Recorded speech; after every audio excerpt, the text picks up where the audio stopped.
Hallo liebe Cap Insider, heute ist Philipp Sissener von Sisseners Asset Management bei uns und wir sprechen heute über das Thema ESG, was ab diesem Jahr sehr bestimmend ist, und wie üblich wechseln wir jetzt ins Englische.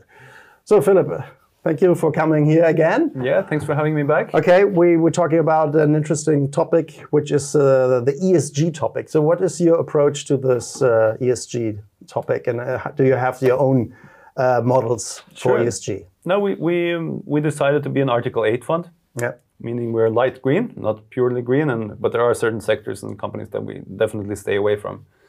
On a general note, we follow the Norwegian government pension fund's exclusion list, which is a very good starting point. They have a big team working with this. All their companies on the exclusion list is publicly available. We get an email if there are any changes. And also there's a watch list we can follow to see if companies are moving into that exclusion list ahead of time. And in addition to that, one thing is using an exclusion guideline, but you have to actively include companies. So we have our own screening model. We're using third-party scores from Robeco SAM or from Sustainalytics and a few more that we put into our model. But we also do our own work looking at the company, their sustainability reports. Some people have now bigger sustainability reports than annual reports. It's more the details about how they deal with ESG than their actual financial statements. So we screen the board to see if there are enough independents on the board. Are there enough women on the board? In Norway, we take it for granted. We have 40% by law needs to be women on every board of the publicly listed companies. Whereas in Europe, that's not the point. And if we see discrepancies, we tend to ask the question, what's your plan on this going forward? And how does that work? And what's really a no-go for us, except in some very few exceptions, is if the CEO is also on the board of directors.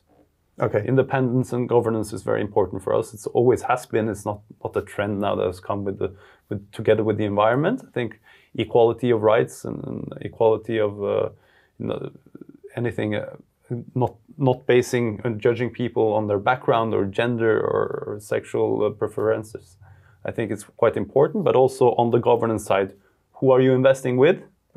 Who are you lending money to in the bond market is quite important. You want to be able to trust the people you are investing with, and especially to the people you lend money to.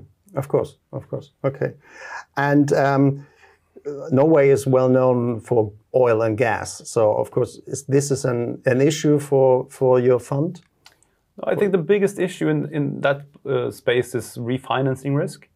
You need to look at what companies are able to attract capital, from banks or from the bond market or even equity if they need to. But the most important is that they are all moving in the right direction. They are reinvesting their profits from oil into renewable projects. And what we also see is that they are making attempts to make the oil production greener. Instead of burning oil to get oil up, you're using water, hydropower from the shore. And also you're using electric vessels to go in and out and collect the oil.